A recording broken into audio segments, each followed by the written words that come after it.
في 10 شروط علشان تقول على صاحبك جدع. الأولاني، انا اروح معاك الغرض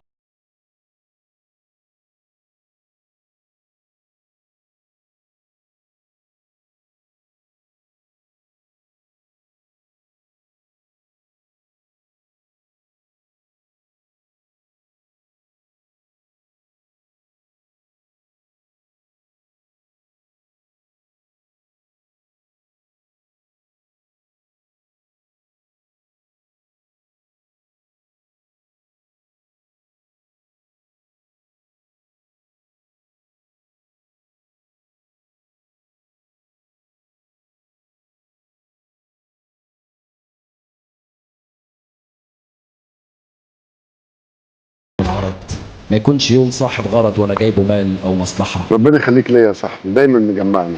ما بلاش صاحبي دي بقى يا الحبيب. انت مش صاحبي يا اخي، انت خل الوفي. والسبعة، شفاف لو سألته كل الحاجات بتكون معاه مترتبة ومتفسرة ومتوضحة.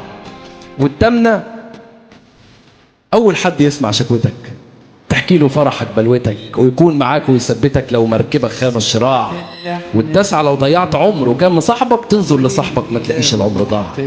والعشرة، لو يوم يسألوه عن مين أخوه ومين خليله، أو مين مشي وملقاش بديله، أو مين في يوم ياخد عزاه وإيديه تشيله، مين الأخير والأولاني ما ياخدش فرصة عشان يفكر إنه أنت بس، مش حد تاني.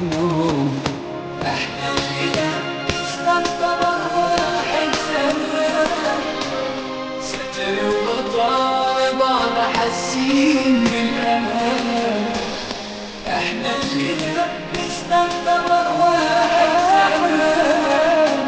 ستر وغفران لبعض حاسين بالأمان.